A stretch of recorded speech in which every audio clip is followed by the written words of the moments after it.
De Jesus. Mensagem, pastor Felipe. Boa noite, amada igreja. Estamos aqui mais uma vez na casa do Senhor. Deixa eu diminuir o vento aqui, porque o frio está bom, mas o vento atrapalha aqui na hora de virar a folhinha da Bíblia, né? Abra sua Bíblia comigo no Evangelho de Mateus, no capítulo 27. Mateus, capítulo 27.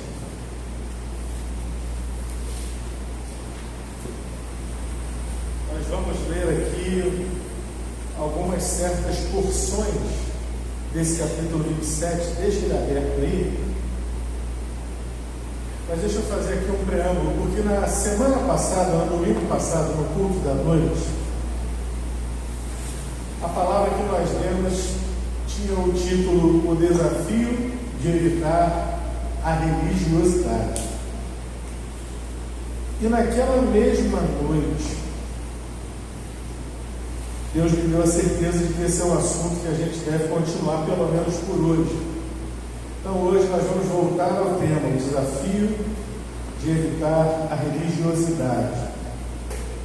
Ali, na semana passada, eu tratava sobre a parábola do fariseu e do publicano, e mostrava, à luz daquele ensinamento do Senhor Jesus, como o religioso, ele é alguém que confia na sua própria justiça e despreza os demais.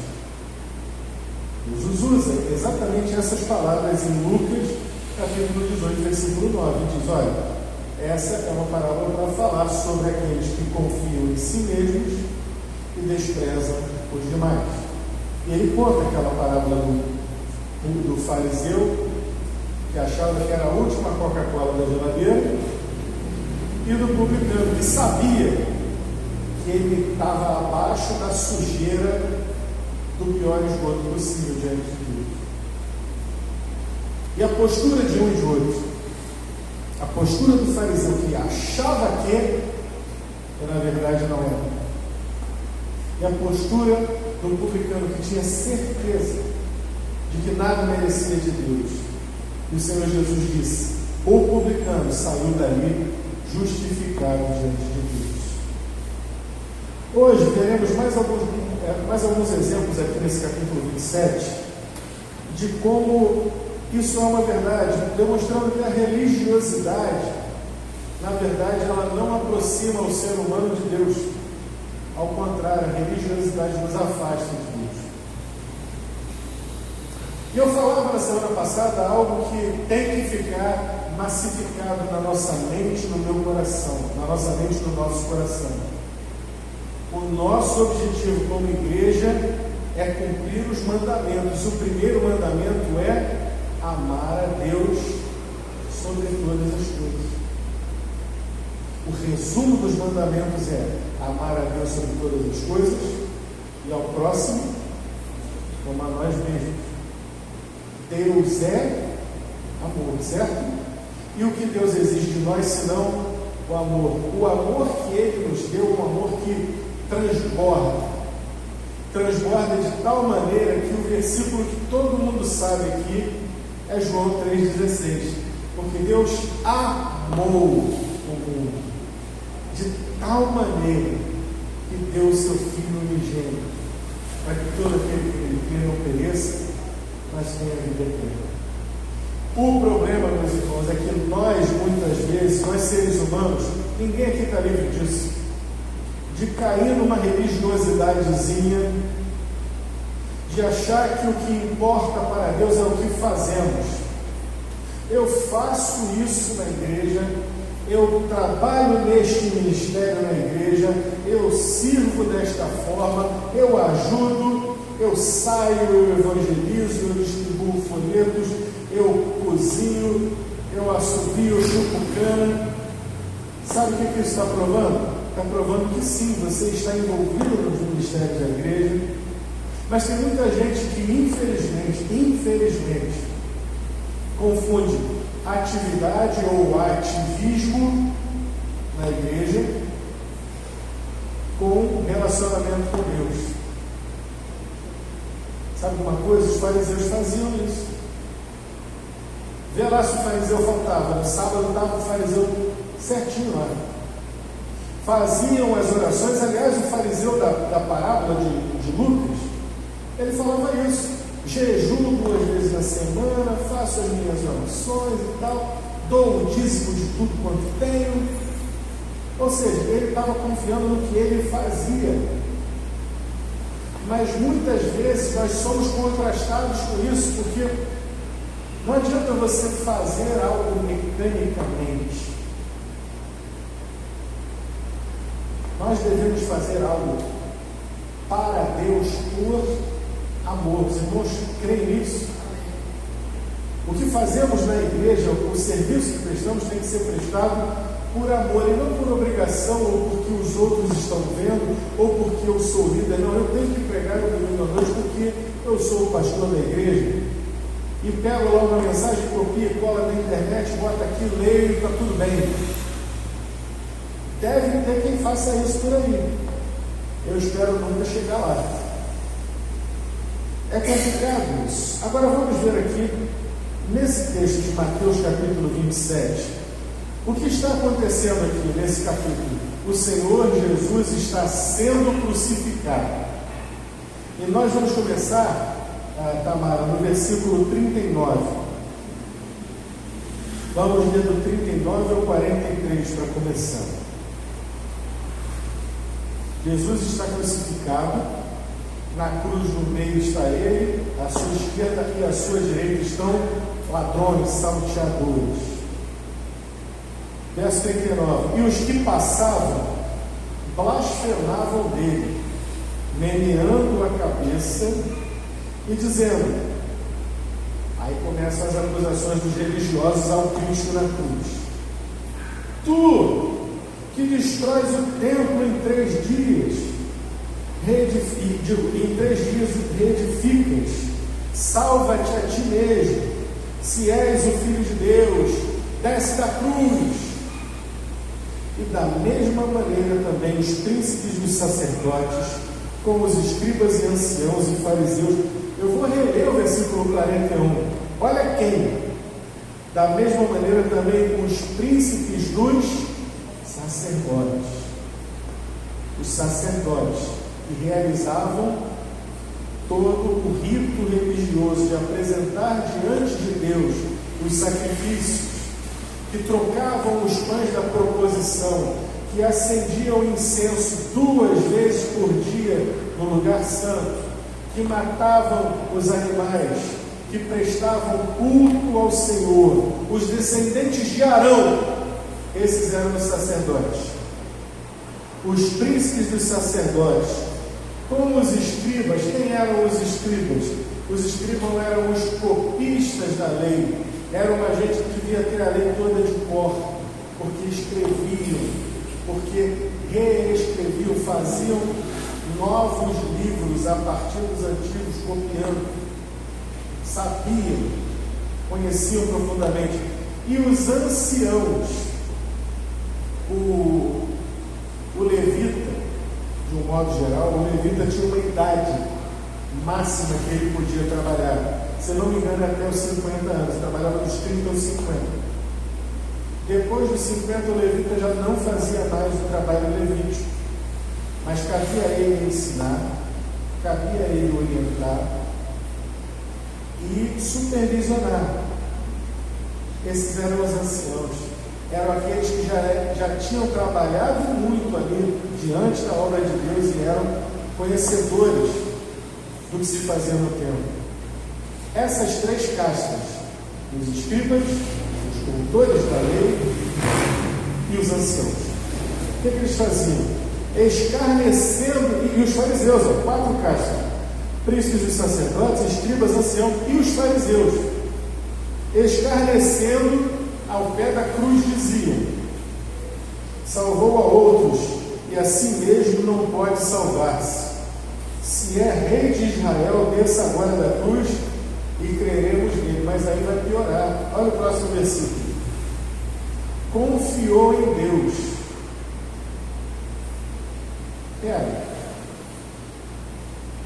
Estamos falando dos homens que eram profundos conhecedores da lei. Estamos falando dos sacerdotes. Estamos falando da descendência levítica, da descendência araônica, é isso mesmo? Tripudiando de alguém que está sendo morto porque confiou em Deus? Não, você não leu errado, está escrito isso. Confiou em Deus, livre-o agora, se o ama. Se Deus ama este homem que está preso na cruz, Deus vai livrá-lo. O próprio Senhor Jesus, tendo sido tentado com algo parecido diante de Satanás, disse assim: está escrito, não tentarás o Senhor teu Deus. E eles estavam aqui tentando o Senhor Deus. Se o Senhor ama este homem preso aí na cruz, livre-o. Porque disse: sou filho de Deus. Olha o nível do que os religiosos são capazes de fazer. Mas vamos adiante agora, Tamara. Por favor, no verso 46. E perto da hora nona, exclamou Jesus em alta voz, dizendo: Eli, Eli, lama sabachthani, isto é, Deus meu, por que me desamparaste? E alguns dos que ali estavam ouvindo isto diziam: este chama por Elias. Elias, sabe quem é Elias para o judeu? Elias é o maior, é visto como o maior dos profetas, o profeta que não morreu, o profeta que foi arrebatado num carro de fogo. Elias é tido como o resumo ali, o grande profeta. Tanto que quando o Senhor Jesus ele se transfigura no monte, estava com ele ali a lei, representada em Moisés, e Elias, representando os profetas. E logo um deles, verso 48, correndo, tomou uma esponja e embebeu em vinagre, e pondo uma cana, dava-lhes beber. Os outros, porém, diziam: deixa, vejamos se Elias vem livrá-lo. Sobrou até para o profeta Elias. Esse escárnio, esse abuso, já falaram aqui contra o Senhor Jesus, já falaram contra Deus, em quem ele confiou, e agora estão falando até mesmo contra o profeta Elias. Vamos orar. Senhor nosso Deus, fala conosco, que o Senhor nos alimente, que o Senhor tenha misericórdia de nós. Fala conosco em nome do Senhor Jesus. Amém. Meus irmãos, à luz daquilo que já falamos na semana passada, e principalmente à luz da questão do amor, que é o que nós devemos a Deus, devemos a Ele no amor, fica a pergunta: será que nós também, temos agido bem diante do Senhor? Temos mostrado amor? Tem um hino que eu cantava no coral de adolescentes que dizia assim: mostra amor, mostrando quanto Deus já fez por ti. Mostra amor, mostrando tua fé. Ao mundo mostra que Jesus contigo está a cada instante do viver. O amor é o fim de tudo. O amor de Deus por nós, já falei aqui, sobejou na cruz do Calvário. O amor de Deus foi suficiente para cobrir todos os pecados do mundo. O pior pecador pode ser perdoado pelo amor de Deus em Cristo Jesus, ali pelo sangue da nova aliança. Mas o religioso, ele não tem amor. Ele olha para coisas, ele olha para fatos. O religioso, ele faz as coisas de uma forma mecânica. E isso é muito perigoso, e nós somos tentados muitas vezes a nos enveredarmos por esse caminho e a sermos pegos numa situação parecida. Por isso, cuidado, tenhamos cuidado. Tenhamos cuidado. Tem muita gente por aí que gosta de criticar certas coisas dentro da igreja e geralmente na igreja do outro. Geralmente na igreja do outro. Então, se o outro está tendo uma igreja que está crescendo, olha lá, mas está crescendo também porque está misturando o mundo dentro da igreja, porque pintou a igreja de preto, porque... Será? Será que é isso mesmo? Tem teologia da prosperidade lá? Não, não tem teologia da prosperidade, não tem. Tem bagunça lá? Não, bagunça não tem. Não. Pregam teologia do coach, autoajuda, ou prega a Bíblia? Não, prega a Bíblia. Então, cuidado que você está falando.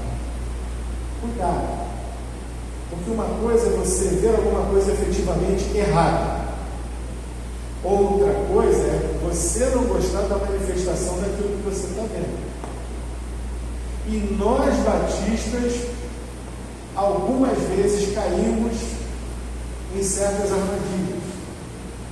Tem gente que diz, não, eu sou batista do pé roxo. Por que o pé roxo? O presbiteriano não vai para o céu, para a presença de Deus e por Jesus. O irmão da Assembleia de Deus, ele não vai para a presença de Deus em Jesus. Cristo não morreu por eles na cruz também. O irmão da igreja evangélica congregacional, será que ele não crê em Jesus? Não é salvo? Então, por que essa insistência de alguns que ainda hoje insistem? Não, eu sou batista do pé roxo, eu nasci batista, eu criei batista. E o cara, você olha para ele, e aí eu vou chamar aqui o diácono fulano agora. Irmão diácono, vem aqui fazer oração. Amantíssimo Deus, nosso eterno Pai, vimos ante a tua maviosa presença nesta noite, genuflexos em nossas almas. Isso é uma oração de quem ama, de quem diz Pai, ou isso é uma presepada? Vamos falar a verdade. Quem ama, Jesus ensinou, Senhor, ensina-nos a orar. A primeira palavra que ele disse foi Abba, Pai, papaizinho, que é o que significa Abba, papaizinho nosso que estás no céu. É um relacionamento de amor. Por isso os religiosos odiavam Jesus. Por isso tantas vezes os religiosos quiseram fazer o que por fim acabaram fazendo com Jesus. Por fim, os religiosos entregaram Jesus a Roma, e mesmo Roma, com todos os defeitos que tinha, mesmo Roma, na presença do rei ali, de Herodes, e depois de Pilatos, vai dizer, eu não vejo nada de mal nesse homem, não precisa matar não. Pilatos ainda tentou, olha, vocês não querem que eu solte ele? Eu mando Barrabás para a cruz. Quem foi que botou pilha para Jesus ser preso? Foram os religiosos. Incitavam o povo, crucificam. Religião é um problema na vida do ser humano. E mesmo depois que ele já estava preso na cruz, acabamos de ler o que os religiosos fizeram. Os sacerdotes, os doutores da lei, os fariseus, os escribas, debochavam. O que me chama mais a atenção é a frase, confiou em Deus. Como é que alguém pode tripudiar em cima de alguém que está num momento de dor, num momento de sofrimento, nos últimos momentos da sua vida, e ainda acusar Deus? Confiou em Deus. Se Deus o ama, que Deus o livre. O que eles não conseguiam ver ali é que o ódio todo que eles derramavam sobre Jesus na cruz era a manifestação do próprio amor, do mais profundo amor de Deus por eles. pelos seus descendentes, por nós, enquanto Cristo era crucificado com o ódio mais profundo pelos religiosos, Ele os amava. E amando-os, Ele vira da cruz e diz: Pai, perdoa-os, porque não sabem o que fazem. Ah, meus irmãos, Jesus tem sido o nosso exemplo, tem sido o nosso exemplo de amor, de moderação, tem sido o nosso exemplo de manter a boca calada, ao invés de amaldiçoar, ao invés de xingar, ou na verdade temos estado do outro lado.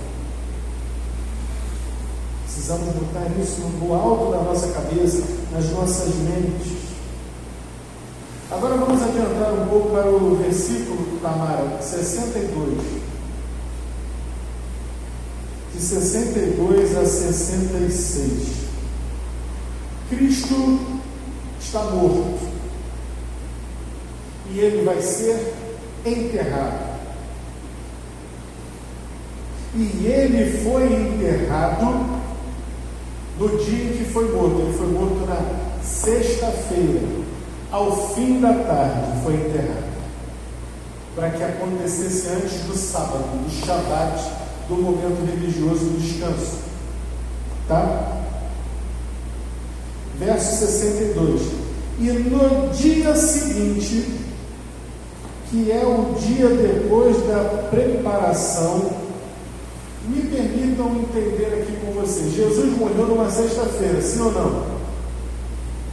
Qual é o dia seguinte de uma sexta-feira? Se a Tamara tivesse colocado ali a NVT, estaria escrito no sábado, porque a NVT já troca em miúdo, já vai claro no negócio. Aqui não fica tão claro. No sábado, no dia seguinte, que é o dia depois da preparação, reuniram-se os príncipes dos sacerdotes e os fariseus em casa de Pilatos, dizendo: Senhor, lembramos-nos de que aquele enganador, vivendo ainda, disse: depois de 3 dias ressuscitarei.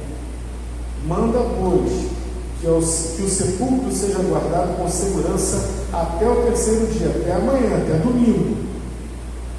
Não se deu o caso de que os seus discípulos vão de noite e furtem e digam ao povo: ressuscitou dos mortos, e assim o último erro será pior que o primeiro. E disse-lhes Pilatos: tende a guarda, ide, guardai como entenderes. Vindo eles, seguraram o sepulcro com a guarda, selando a pedra. Me chama muita atenção o fato de que no sábado as autoridades religiosas, que tanto brigaram com Jesus sobre a guarda do sábado, se despencaram das suas atividades religiosas e foram até o incircunciso, o chefão lá de Roma, daquela circunscrição, a Pilatos. Em Marcos, no capítulo 3, há um momento de tensão, quando o Senhor Jesus, num sábado, entra numa sinagoga, e naquela sinagoga havia um homem com uma mão mirrada. E há toda uma discussão ali sobre: será que ele vai fazer uma cura? Será que ele não vai fazer uma cura? E Jesus vai falar em Marcos 3, olha, qual de vocês é o homem que no sábado, se cair a sua ovelha no buraco, você não vai lá e tira?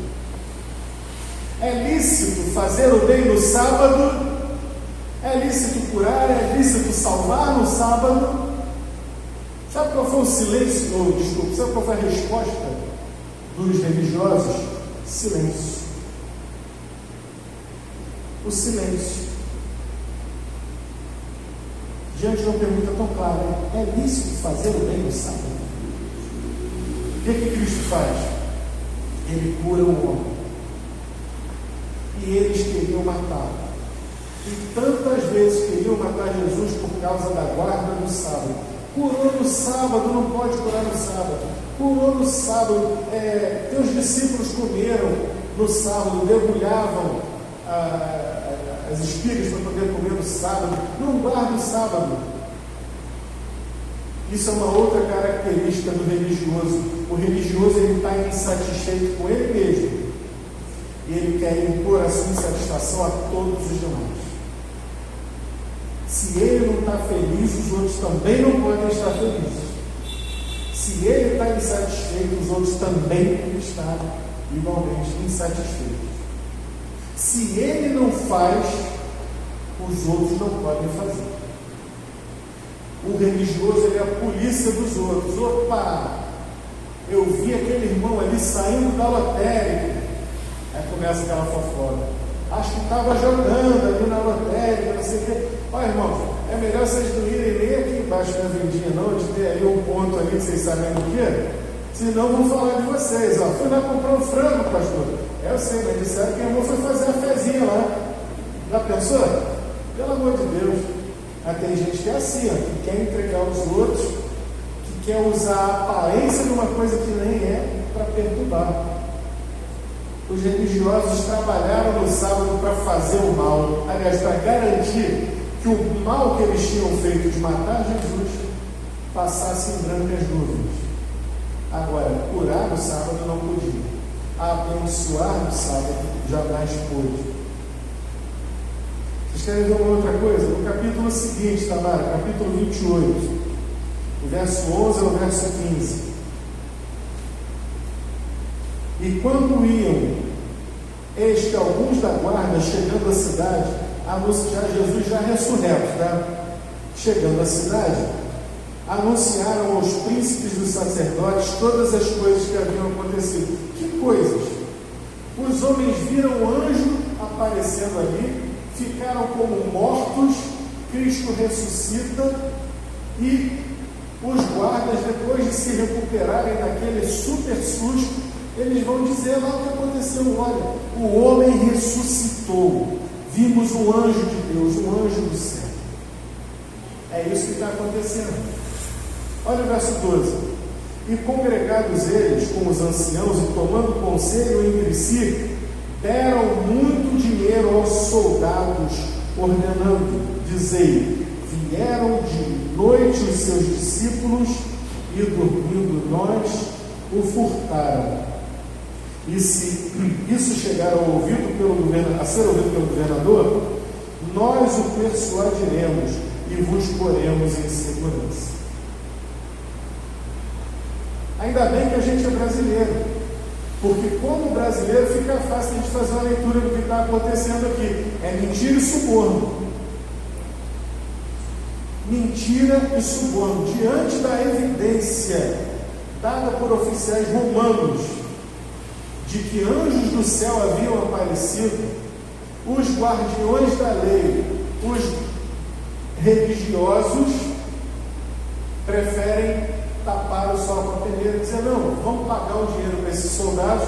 Afinal, quem já tinha dado 30 moedas de prata para matar Jesus, pouco mais de dinheiro, pouco menos, deram dinheiro lá para os soldados, e muito dinheiro, para que eles mentissem. E ainda, além do suborno, disseram, se soubesse chegar lá o governador, nós vamos cobrir aqui vocês, vai ficar tudo bem. Sabemos pela Bíblia que até isso era mentira, porque Pilatos mandou matar, mandou justiçar esses guardas. Vejam, os irmãos, a que ponto a Bíblia fala que um abismo chama outro abismo.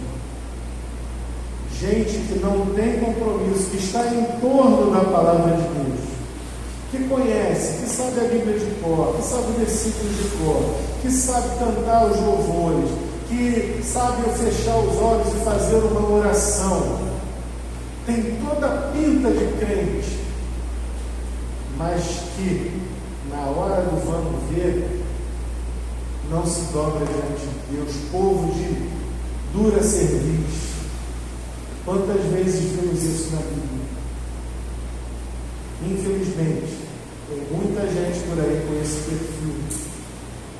E não sejamos nós, meus irmãos. Por isso que eu estou dizendo que é o desafio de evitar a religiosidade. O desafio de de evitar a religiosidade, de comparar figurinha. Ah, lá na minha igreja está acontecendo isso. É mesmo, mas a minha igreja é melhor que a tua. Não, a minha que é. Dois religiosos debatendo. A minha que é melhor, porque na minha tem isso, tem isso e isso. Não, a minha aqui que é muito melhor, porque na minha igreja tem isso, tem aquilo. Meu irmão, o Senhor Jesus está no teu coração. Você ama Jesus? Se você ama Jesus, se o teu coração pulsa por Jesus, e você for visitar uma outra igreja, desta ou de qualquer outra denominação, e Jesus estiver sendo louvado ali, o teu coração tem que pular de alegria. Você pode até estranhar um pouquinho a forma, mas se é o nome de Jesus que está sendo exaltado, se é a palavra de Deus que está sendo pregada, por que ficar comparando figurinha e dizer que A é melhor que B é melhor que C? Não, em nome de Jesus. Não caiamos no erro da religiosidade. Não fique também atrás de gente que diz, ah, mas que eu faço isso, ó, eu estou lá na igreja no domingo, eu estou lá na igreja no domingo de manhã, eu estou no domingo à noite, eu estou na quarta-feira, eu faço, eu isso, eu coordeno, eu que não sei o que lá. Tem muita gente por aí que, infelizmente, é muito ativo, muito ativista, mas na hora do coração, a palavra de Deus não está lá. A palavra de Deus está aqui. A palavra de Deus, ela não tem que estar aqui. Ela tem que estar aqui. Está escrito isso. Deuteronômio, capítulo 30, versículo 14. Mas esta palavra está muito perto de ti, na tua boca e no teu coração, para a cumprir. Que Deus nos livre da religiosidade. Porque vimos o que a religiosidade é capaz de fazer. A religiosidade é capaz de olhar para o sofrimento e rir de quem está sofrendo. A religiosidade é capaz de jogar piadas até mesmo contra Deus, ou no caso deles, contra também o profeta Elias, contra a palavra de Deus. A religiosidade é capaz de nos levar a desejar o mal do nosso irmão em Cristo. Só porque ele é de outra igreja, só porque ele tem um jeito de louvar diferente do nosso, só porque o pastor faz umas graças, ou enfim, não seja assim. E por último, acabamos de ver, a religiosidade é capaz de nos fazer mentir, de nos fazer subornar, de nos fazer iguais ao mundo. Um religioso que não é circuncidado no seu coração, que não pertence a Jesus, ele é igual ao mundo, ele faz as mesmas coisas que o mundo. Deus nos livre disso. Que nós expressemos o amor, que é o vínculo da perfeição.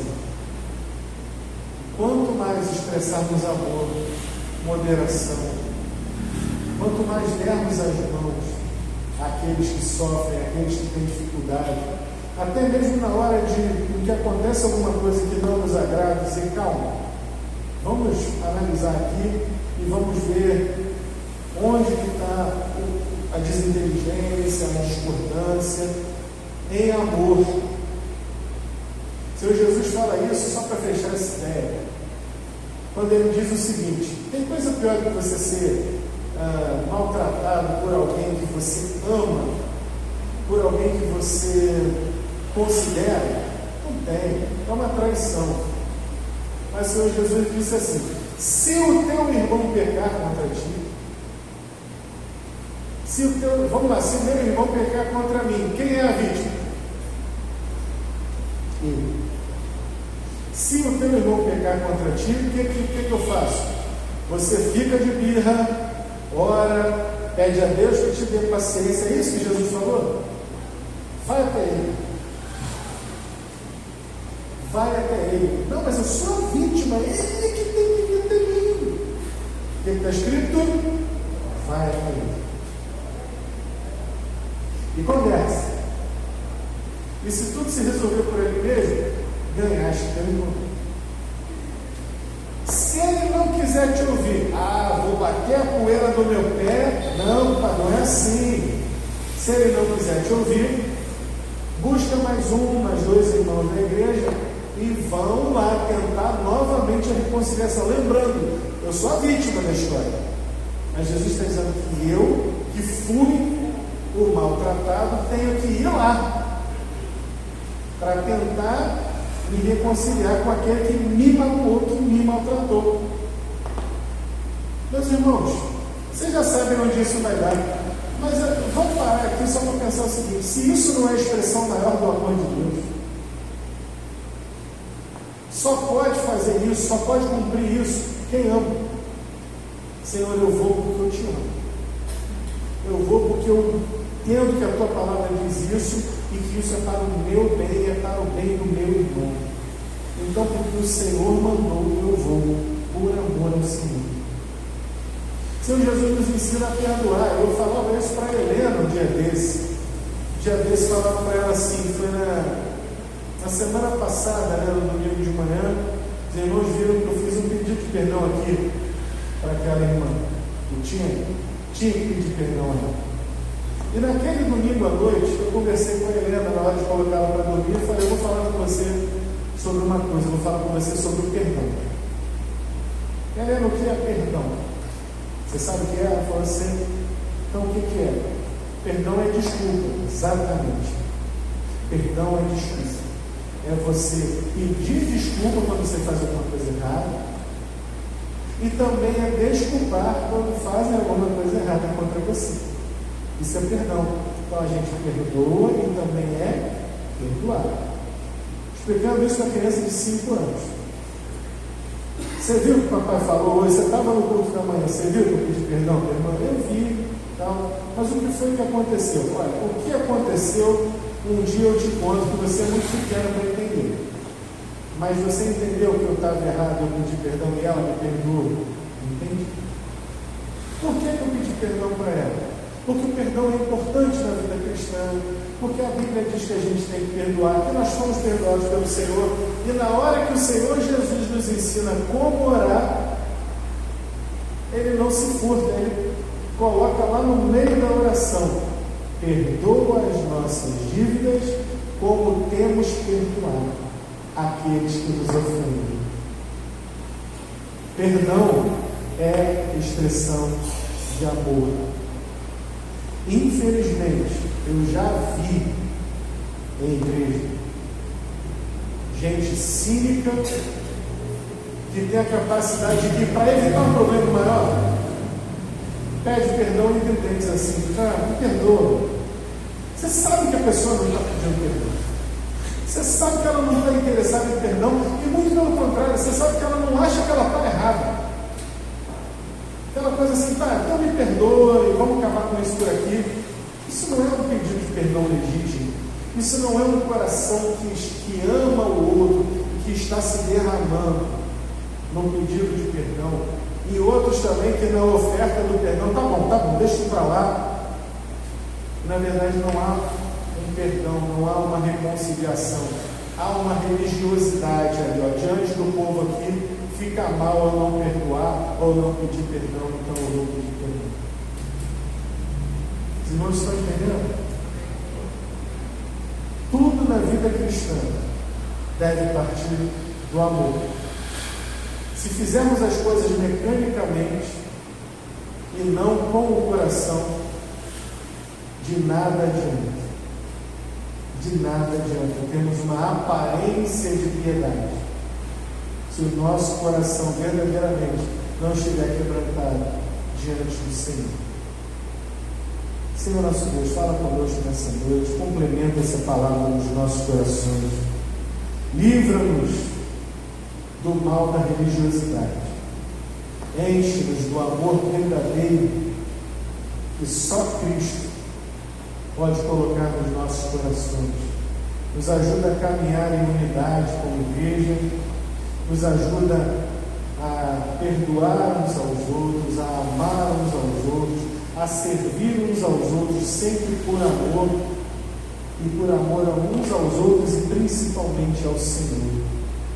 Que a religiosidade seja banida do meio da tua igreja, desta igreja e de todas as outras também. Ajuda-nos a amar e a servir por amor e a servir pelo exemplo de Jesus e não dos religiosos. Tudo isso colocamos nas tuas mãos, pedindo que o Senhor haja nos nossos corações, em nome do Senhor Jesus. Amém. Vamos louvar o Senhor?